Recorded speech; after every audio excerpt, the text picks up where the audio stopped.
Hi everyone, and thanks for being with me. I was going to do a live feed today with Avery, but we have some technical difficulties which are preventing just that from happening. So welcome for those of you that have connected. I've got a number of subjects I guess I want to talk about, but the primary subject is, believe it or not, Donald Trump. Now, I don't know if any of you have actually watched the press conference with Trump and the supposed address to Nato that he gave. But my take on all of that is that it was the lowest piece of crap that one could ever imagine.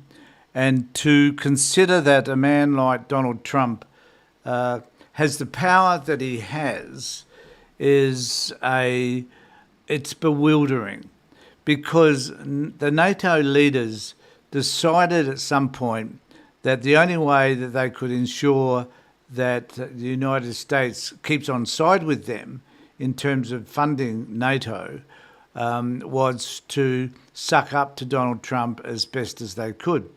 So they chose just to do just that. So they sucked up to him by making sure that they treated him. In fact, someone made a comment on one of the podcasts that he was treated as a king, so not as a leader, someone that is, I guess, setting the pace for other people, someone who has leadership qualities, but as a king, an authoritarian type figure who tells people what they should do, and they, like most peasants and most servants, or those people in servitude, would simply do. So it's no surprise to me that hold on, I'll reframe that. It's a surprise to me that people chose to respond around Trump that they did, even though I can understand the reason why. It is clear that if you acknowledge Trump in the way that he wishes to be acknowledged, as simply the smartest person in the room, and, you know, there's an interesting contradiction around all of that as far as I can tell, because he's not. He's probably, in most cases, he's the dumbest person in the room, yet they need to be able to play to his ego, to convince him that they understand everything that he says, that they're in tune with him, that they're at one with him, that they can combine their ideas together because they're all great, but his ideas are greater than anybody else's. This is the way that it comes across to me. And I think the time has to come, and I've said this many times before, where somebody has to stand up to Trump and let him know that he's not the great human being that he thinks he is. In this NATO thing, I'm going to play a little bit of it for you in just a second because it's entertaining to say the least. In this address he's supposed to have given, he didn't come prepared. I don't even think he had any real notes. He had a couple of documents that he wanted to read to people, which were really about certain organisations or leaders praising him, telling him what a great man he is. And the guy that is chair of NATO at one point referred to him as Daddy. Now, I don't know whether that's indicating that there's some infantilism happening here in relation to how they view Trump and how they should respond to him, but it's as if they are the children. And here's the master, and they have to do whatever it is that Trump is suggesting that they do. And it is bewildering to me that grown people, leaders of their own country, decide that they have to behave the way that they do to a man who, quite frankly and honestly, doesn't deserve any praise at all. In fact, if anything, we should ensure that he gets as little coverage as can be. But he doesn't, because what he does is he creates chaos wherever he goes. You know, the issue to me around him being upset with Israel and Iran over the continuation of their fighting after they told that they were going to ceasefire, and the fact that he came out and he used the F-bomb in describing Israel is a strong indicator to me that this man has no self-control. Sure, people swear, I get that, and they say that Donald Trump swears as the best of them, continually, in fact, some people have said. So it is rather distressing to me that he couldn't find the self-control to just simply say he's disappointed, and that is it. And I've got a couple of people who say, good day, guys, good day to you too. But I haven't got Avery with me today because I've had some technical difficulties in connecting him, which is a continuing issue. And Avery won't be available for the next few weeks because he has to go into hospital for an operation. But when he returns, we will do what we can to have a conversation together, and I'll bring him into my studio here, and we'll have an ongoing chat. And I just want to say to all of you as well, please subscribe to my channel, ring the bell for further notifications, do what you need to do to encourage other people to watch some of the work that I do and that we do together. And if you want to have a conversation with me, I do encourage people to let me know if you'd like to do that, and we can arrange for you to hook up, providing we can connect with you, even though we're in trouble with Avery over at the program that we use to connect at this moment. So I guess one of the things that I really want to talk about today is not just, I guess it's about Trump, because, and I guess this is the key issue, because I'm feeling frustrated. And I don't know how those of you online feel about this as well, but why is it that we allow someone like Trump to, when we all know he's a moron? Now, I often wonder, what conversations are they having behind closed doors in relation to Trump? What are they saying about him? I can imagine they're all reasonable people. They know that he's a dickhead. They know that he just makes decisions based on his gut feeling. They also know that he doesn't seek information and knowledge from those people around him. And if he doesn't like that knowledge and information, he will reject it. They know that he does that. They know what sort of person he is, but they refuse. Simply because he holds the purse strings in Nato in particular, they refuse to stand up to him. Because it would just take... So Spain, for example, has decided that they're not going to go above 2% of their GDP in order to fund NATO. And they're the only country that won't. Now, in NATO, they need a unanimous decision. So they all need to have to agree to increasing what they pay. Well, did you hear? You should have heard, I don't know if I'll be able to find it to play it, but Trump certainly had a go at Spain because they didn't want to put any more monies into the coffers. So he spat the dummy at them.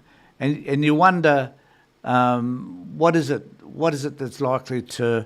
no, I'll reframe that. So if the other countries, say France and Germany, had decided that they weren't going to increase their spending, then Trump would have been having a go at them as well. And the disappointing thing here is that Trump thinks that because he's the one that instigated this back in his first term, that he's now the hero. No, the reality is that the world has changed because of Trump, not for the better, but for the worst. And what it has done, which is a good thing, but not giving the credit to Trump for this, but the world has changed because Trump now has let us all know that no one can rely on the United States anymore. And that's the issue.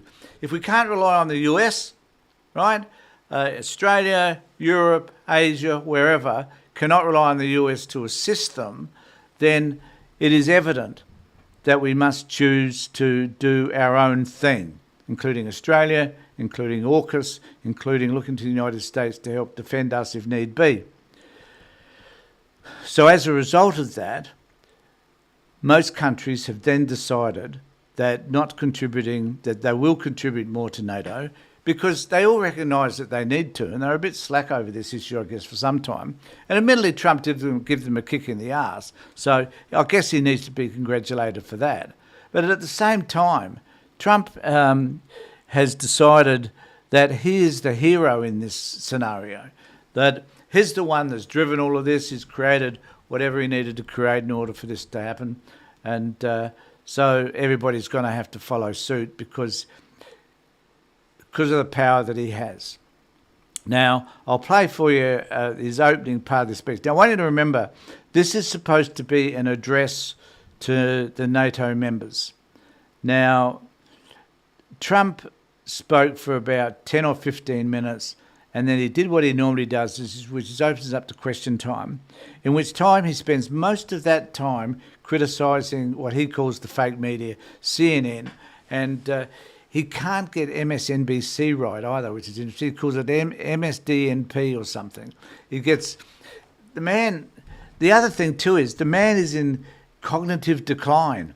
It's as obvious as could be the nose on your face. Whether it's in the same way that Biden was is a completely different issue. But the man's unhinged, and we need to face that fact. And an unhinged man is going to make some terrible, terrible decisions. You know, it's like looking at what he did in Iran with those bombs on those nuclear sites. He warned them because he has no restraint, because he doesn't understand that there are people watching every single move that he does. He told them that he was going to bomb it and that they were able to clear out their nuclear stuff as soon as they could, which they did. So the reality is that the United States goes in and bombs them. There's nothing there anyway at the end of the day. And the Iranians can get on and make whatever it is they need to make.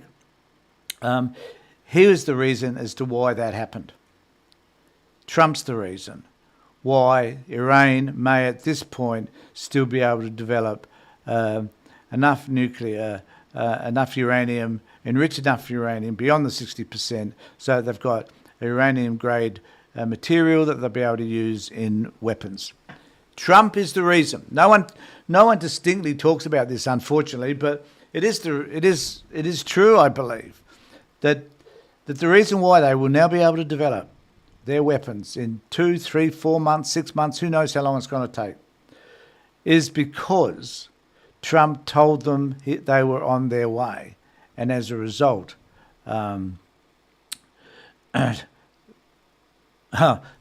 someone's just put a comment up here, which I will bring up, which is, do you see Rump lasting the term? I have my doubts. I tell you what, Lakeside. Someone says I hope not. Thanks, Mick. But they dig. So Mick has said. But they dig deeper tunnels next time. Bet they dig deeper tunnels. Yeah, that's true. Good point, actually. I think that the reality is that what's going to happen around, and I hope this is true, but look, there won't be there won't be charges against Trump. Obviously, he's too well protected. Will they choose to put him up against the Senate again? Who knows? Will they impeach him? In other words, doubt it. And I think Trump would have to be now, I reckon. Certainly he has been in the past, and all presidents are, but he'd be the most protected man on this planet because there would be organisations, particularly the Iranians, who would do whatever it is they can to get to him. And the other interesting issue that is a side issue, I guess, from everything that's happened with Trump and the bombing in Iran, is that there's all this conversation now about what may happen in terms of terrorists in their country. And the United States has been weakened as a result of Tulsi Gabbard's involvement in the intelligence community because she's not connected. She doesn't know what's going on. That's one thing. She's a conspiracy theorist for another. And that, strangely enough, Trump doesn't listen to her. He doesn't listen to any. So he would be completely oblivious to the notion that the United States may be, at some point, under attack from terrorists. He probably could not accept that that's even a notion worth considering. So as a result of that, at some point, there may be a terrorist attack in the US, at which point he will blame Biden for it, no doubt. Someone says, thanks, Lakeside, that's good of you to actually contribute. They're rolling in at the moment. Says that impeachment is not the answer. I think one of the other amendments may come into play, his cognitive decline.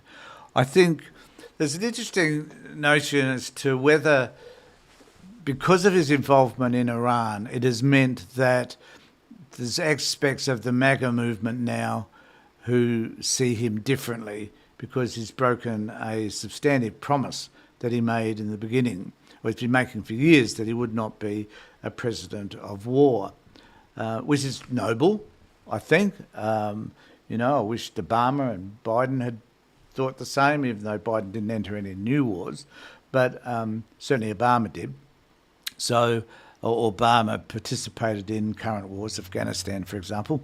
So I think that there's a possibility that there'll be so many people now turning against him. But then the man's in this cloud, right? So he goes on stage and he tells everybody that he's got the greatest popularity, his popularity is increasing. That's not true at all. In fact, his popularity around the greatest policy that he had, which is immigration, has declined because of the way they're ripping people out of the communities in which they've lived for 20, 30 years. So it's on decline. But he's not aware of that. He's not. The man's ignorant.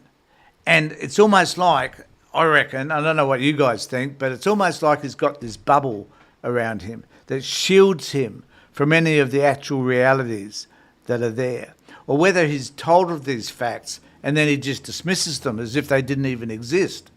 He is, I always describe him as the world's greatest moron.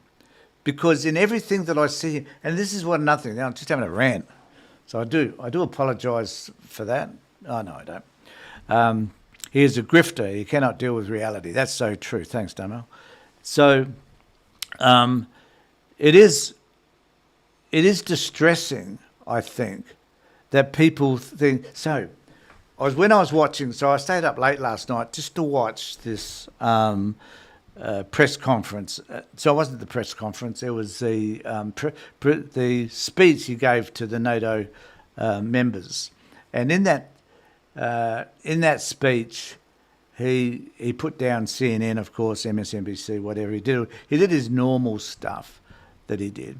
And it was downright embarrassing. But someone put up on the live feed, they stated that we need a strong... So the emphasis was that Trump was a strong leader. Because you're a bully does not make you strong. In fact, the reality is that if you're a bully, you're actually very weak because you fail to find other ways to get what you need. Bullies aren't interested in what other people think or feel. They're only interested in achieving the goal that's most important to them personally. That's as far as it goes. And, we talk about Trump as being this transactionalist, so everything he wants is just a transaction. It's about dollars and cents and win or lose. That's it.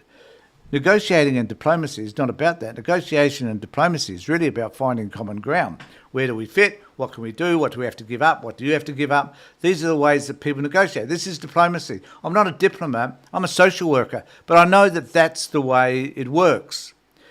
Trump isn't like that at all. So one wonders how he can accomplish anything, being just the bully that he is.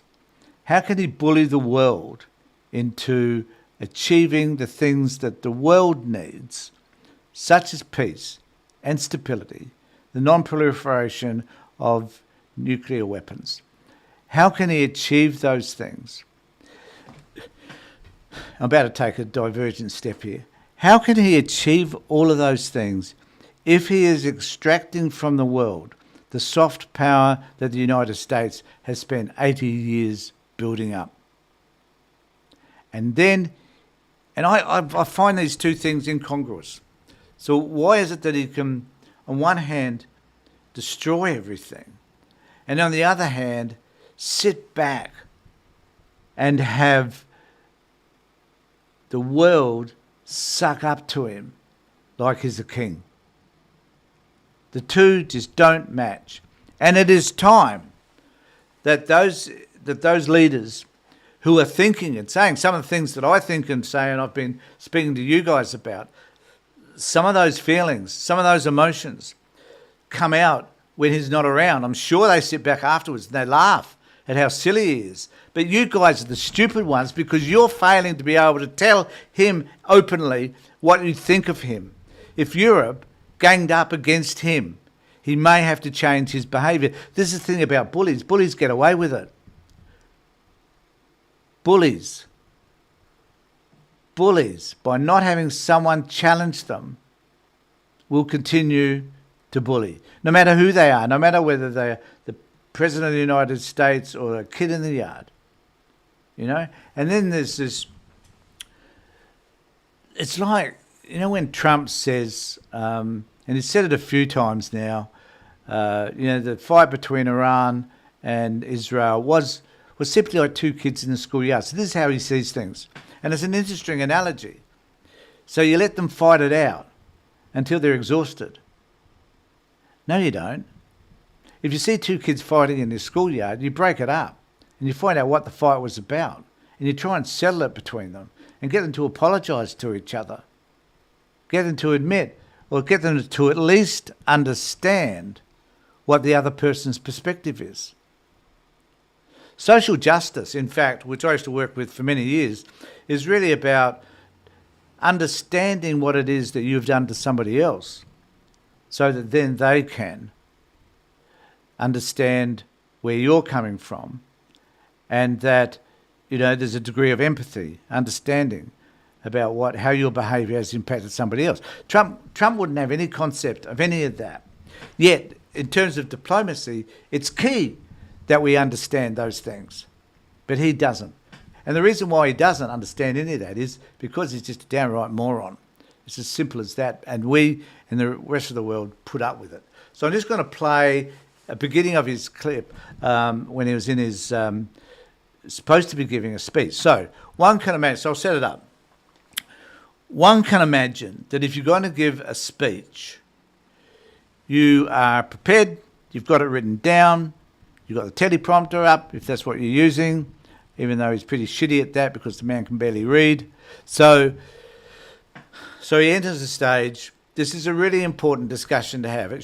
So the discussion should be about world peace, how we as a nation, as a collection of nations, 32, whatever it is, are working together to ensure that Putin doesn't do to Ukraine what it would do to the rest of the world as to what he's done to Ukraine.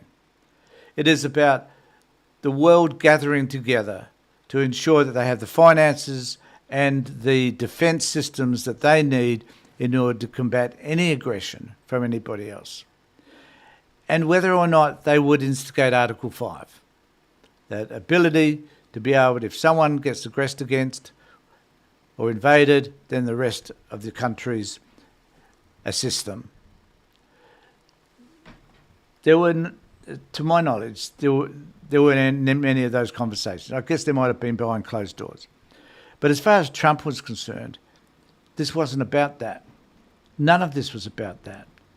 At the end of the day, it was only about him. He was the focus. He was the one that the whole attention was on, and that was the most important aspect of the whole thing. So I'll play I'll play this bit for you, and not very much of it. It goes for 47 minutes. I'm not going to bore you that much, but let's have a look at just the beginning of it. Precision strike on Iran's nuclear enrichment facility. Can I just say, how boring is this man? You know, when you compare someone like Trump with one of the greatest speakers I've ever come across, which I think is Barack Obama. Disagree with some of his policies, put that aside. I do think he's one of the greatest orators of our time. And you compare him with Trump, there is no comparison. They're diametrically opposed. One knows what he's talking about, is enthusiastic, is passionate, is caring, has logically thought out the direction that the speech is going. Trump has none of that. The man is so ignorant, it's almost, in fact, it's almost unbelievable that someone could be so dumb as Trump. But, yeah, he is. And it was very, very successful. It was called obliteration. No other military on earth could have done it. And now this incredible exercise of American strength has paved the way for peace with a historic ceasefire agreement late Monday. And we call it the 12-day war. Spoke to a few people. I guess that just sounded like the right name. It was a 12-day war. And we... How dumb? How dumb is that? The war goes for 12 days, so you call it a 12-day war.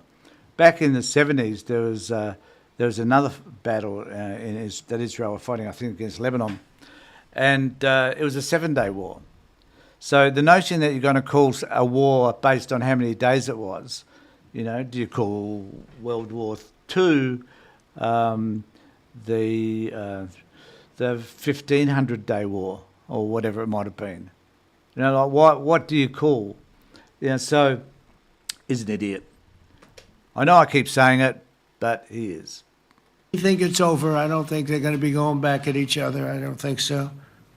Not only have we dealt decisively with the critical threat of Iran's nuclear program, which was what I wanted. I said, Iran cannot have a nuclear weapon. I've said that for 15 years, long before I decided to do the political thing. But we've also reasserted the credibility of American deterrence, which is like no other. The people at Nato said there's never been anything. You know, I rebuilt the entire military during my first term. And we have a great military. We have great generals. I got to know the good ones and the bad ones. We kept the good ones. Over the past 2 days, I was honored to participate in the NATO leaders meeting and also had extremely good individual discussions with the King and the Queen, Secretary General Ruta, and the Prime Minister. A great discussion. At the beginning of this, I don't know whether it was here or elsewhere, but anyway, he talks about his meeting with the King or the Queen and the Queen. And he was infatuated by them because this is who this man wants to be. He wants all of the regalia, all of the trappings that come with a king or a queen. So what that means is that Trump doesn't necessarily want to govern anything. He wants to be honoured, revered, saluted, have marches for him. You know, he wants all of that stuff. But I can tell you now, this man, no way in the world, this man wants to govern anything. So I'm going to take you to some of his questions. There's one here in particular I wanted, which, this will do it. So when he's answering these questions, when he gets some from CNN, he hates it. And I reckon happens is that because there's so much light facing him, if you're on stage, you can't necessarily see the people. You just see these vague characters, these grey out characters in the audience. And he picks one of them and it's a CNN person. And so he dumps on them. You know, you're fake news, you're going broke, you're the worst whatever in the world, and so on. And I think which one of us thinks that that's strength? Who thinks that that's a person who really is in control? Who does that? And who tries to diminish people in the way that he does? Well, nobody. Nobody. This is unique to Trump. So I'll just take you to a couple of the questions, and I'll get some of your feedback after that. 24 hours, you later said that sarcastically. Of course it was sarcastic. But you've now been in office for 5 months and 5 days. Why have you not been able to end the Ukraine war? Because it's more difficult than people would have any idea. Vladimir Putin has been more difficult. Frankly, Don't you love that? It's more difficult than anybody had any idea. No, you jerk. It's more difficult than what you thought it would be. He thought, being transactionalist, he thought that you could ring up Putin and say stop, and ring up Zelensky and say, if you don't stop, I'm going to let Putin run over you. That's what he thought would happen. And then Zelensky said, no, buddy. And Putin said, I'll play you, Trump, which he did. And Trump's now feeling extremely embarrassed by all of that, of course. So it is more difficult. It is more difficult than what any of you thought. No, it isn't actually. It's just that you're a clown. I had some problems with Zelensky. You may have read about him. And it's been more difficult than other wars. I mean, look, we just ended a war in 12 days that was simmering for 30 years, frankly. We ended Rwanda and the Congo. It's coming to sign the documents. We've already signed basic documents, but they're coming, I think, to the White House on Friday. We ended Serbia was going to go at it. But maybe the most important of all, India and Pakistan. And that wasn't whether or not they may someday have nukes like we're talking about in the... Now this is total bullshit. Modi has said that he didn't. So what happened was, in that particular instant, between that little scuffle between two nuclear powers, I hasten to add, they decided on negotiated peace themselves. Right? It wasn't going to go anywhere, and Modi said that that Trump had nothing to do with it, absolutely nothing to do with it. So why is he claiming victory? Because the man at the end of the day wants the Nobel Peace Prize. That is what all of this is about. It's about the trappings. It's not about doing any of the work whatsoever. It is just about what he can get out of it, what accolades he can accumulate along the way. And that's why I guess I get very upset when I hear the Nato people referring to him in the way that they do, because they need to stand up to him, but they don't. Like we're talking about with Israel and Iran, they have nuclear weapons. I ended that with a series of phone calls on trade. I said, look, if you're going to go fighting each other, it was getting very bad. You know how bad that last attack was. It was really bad. If you're going to go fighting each other, we're not doing any trade deal. No, you have to do a trade deal. I said, we're not doing any trade deal. And in fact, I had the general, who was very impressive. The general from Pakistan was in my office last week. Prime Minister Modi is a great friend of mine. He's a great gentleman. He's a great man. And I got them to reason. I said, we're not doing a trade deal if you're going to fight. And if you're going to fight each other, we're not doing a trade deal. And you know what? They said, no, I want to do the trade deal. We stopped the nuclear war. Go ahead. Stop the nuclear war. I just want to say to Feds, this is a live feed, incidentally. If anybody's watching, someone thought that it was recorded. I don't know why you would have thought it was recorded if it's coming over live on YouTube. But anyway, it is not recorded. This is a live feed. So it's one of those situations where I like to make heaps and heaps of mistakes because I can't edit it afterwards. So bear with me if I do stuff up. So anyway, he answers these questions, but he doesn't ever. This is the other thing. And this is very political. I understand this. A lot of politicians don't answer the questions. He doesn't answer questions because he doesn't know what the question means in the first place. So he can't answer it. He's completely devoid of any sense of intellectualism or understanding. So, you look at some people, they have They have a broad breadth of knowledge and they can understand about most things. And some people are really kind of narrow. They can't see things out of their own lane. They can't see what's happening on either side of them. It's tunnel vision in a way. And I think the worst thing for a politician to have is this sort of tunnel vision. So, sorry, Fats, I'm glad to know that you think it's awesome. It's an effort because I'm not accustomed to doing live feeds on my own. I usually use Avery to sort of bounce stuff off, and I probably do that better than I do just having a chat. But so the other thing I just want to talk about is if you've got issues that you would like me to discuss, I'd be more than happy to have those conversations with you online in particular. So some people are just having this conversation amongst themselves. If you've got something that you would really like to delve into, please let me know. Remember to subscribe to my channel, ring the bell for further notifications and so on. I guess the final thing is that Australia. Now, most of my viewers, like 95%, are Aussies. And I do appreciate you being on board, I really do, because you're the ones that I guess I speak to most of the time, particularly when I'm doing my Sky News debunk. But where does Australia sit around all of this?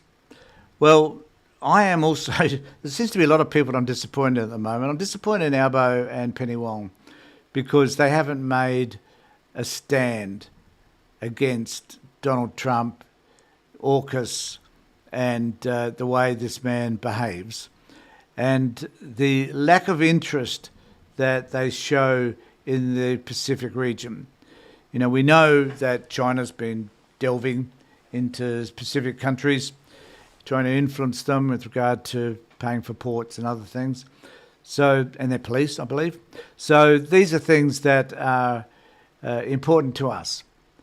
And now, to Albo's credit, they've become a little bit more involved in this area, which has been great. But we'd also need to make a stand, a stronger stand, against Israel in particular, and the IDF, and what they're doing in Gaza. And it distresses me somewhat to think that we have all this other fluff and bubble happening around us in terms of Trump and NATO and, Iran and so on. And this thing called the 12-Day War, which is wonderful that Trump could think of that.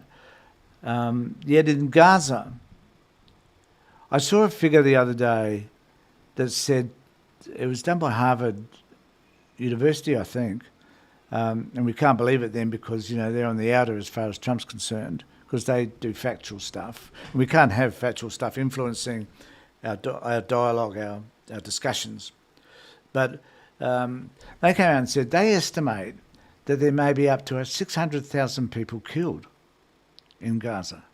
Now, some of the figures recently have bounced 60,000, and 60,000 is 600,000 would be something that would be hard to comprehend. I find 60,000 hard to comprehend, let alone a figure such as 600,000. I don't know whether that's displaced people. It's a population of 2.2 million people. So, who are those people in Gaza? And have we forgotten about the genocide? And why doesn't our government make a stand? Why doesn't the Australian government make a stand against what's happened in Gaza and what the IDF are doing? And why don't we say, if Netanyahu decides to come to Australia because of the findings of the ICC, why wouldn't we arrest him? Because we should. We should, and we should declare that. Because there are some countries,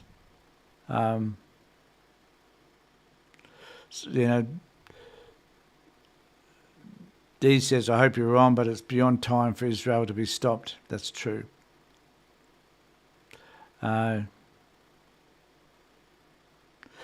So Mick says getting into Holocaust proportions.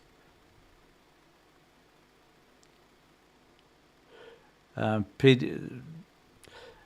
saving Australian children from so farts. What I think you know what PDF positions, politicians, is, but perhaps you could clarify.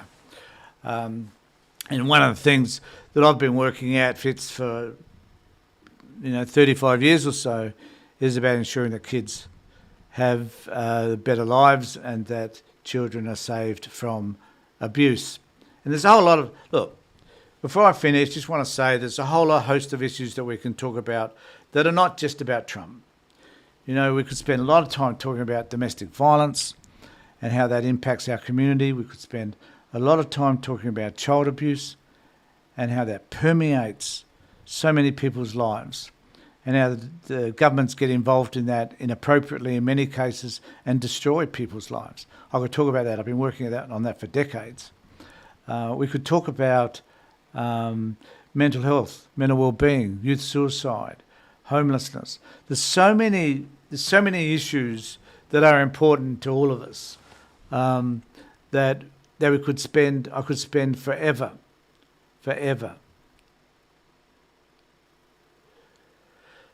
So, and there's, look, I have spent more of my free time, that is time in which I as a social worker did not charge, working for social justice, than I have earning money. It would be nothing in the past to spend 70, 80 hours a week, of which 20 hours might be paid and the rest would be volunteer work, doing things for the Child Protection Party and doing other things as well, and advocating for parents whose kids were removed. So I've done those things. My time now as a retired social worker is about having conversations with you about the issues that matter to you, to find different ways by which we can confront those issues, whether it be from Trump to politics to all those things I've just mentioned. They are important, and it's important that we find ways in this group to have those conversations, because your voices are important. And the reason why I do this, hopefully, is to give you a voice as well, to join in the conversation.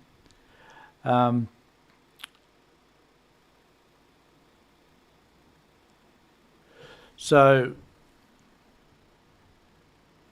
we need to have these conversations. I've just got a Untold Misery, which is an interesting name, I think, has also got a statement here which I'll read out.